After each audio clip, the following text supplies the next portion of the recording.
Hello বন্ধুরা, তো আজকে চলে এসেছি একটি নতুন ভিডিও নিয়ে আপনাদের কাছে।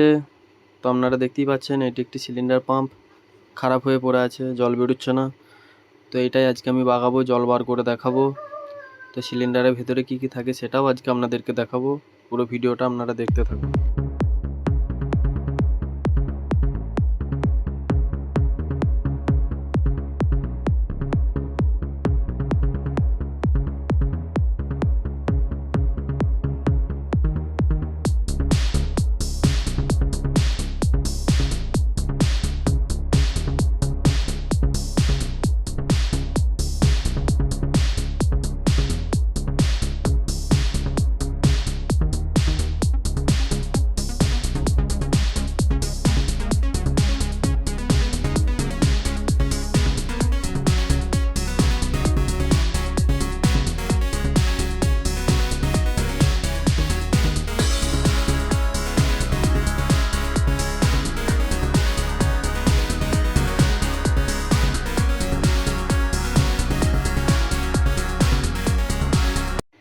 তো বন্ধুরা, সিলিন্ডারটি তোলা আমার কমপ্লিট হয়ে গেল।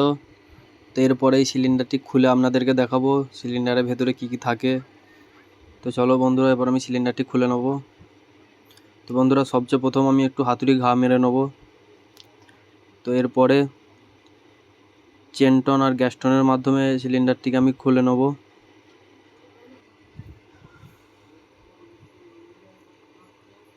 তো বন্ধুরা, সিলিন্ডারের ভালভ সেটটি আমি খুলে নিয়েছি।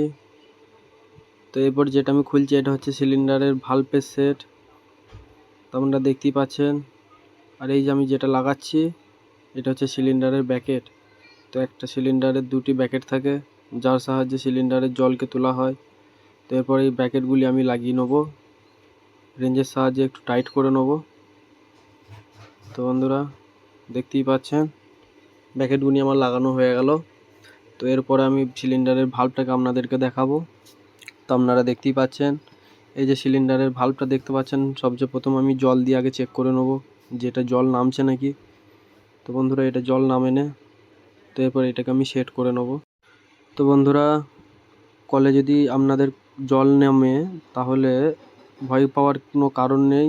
এই যে সিলিন্ডারের এই যে ভালভ সেটটা আপনারা দেখতে পাচ্ছেন, তো এইখানে লাল যে ভালভ ওয়াশারটা আছে, তো এই ওয়াশারটা চেঞ্জ করে দিলেই জল নামা বন্ধ হয়ে যাবে, আর জল নামবে না। তো এরপরে এটাকে আমি টাইট করে নেব। তো এটা খারাপ হওয়ার কারণ হচ্ছে কলের পাইপের ভেতরে যে রডের মোর্চেগুনি থাকে সেই মোর্চে পড়ে পড়ে এই ভালভে গাঁথা গিয়ে এটা নষ্ট হয়ে যায়, তার কারণে কলের জল নেমে যায়। তো এরপরে এটাকে আমি টেফলন টেপ দিয়ে টাইট করে নেব। তো টেফলন টেপ দিয়ে টাইট করে নিচ্ছি এটাকে আমি। এবার গ্যাস টনের সাহায্যে এটাকে আমি টাইট করে নেব। তো বন্ধুরা, সিলিন্ডারে ব্যাকেট ভালভ লাগানো আমার কমপ্লিট হয়ে গেল। এরপর আমি সিলিন্ডারটাকে নামাতে থাকবো।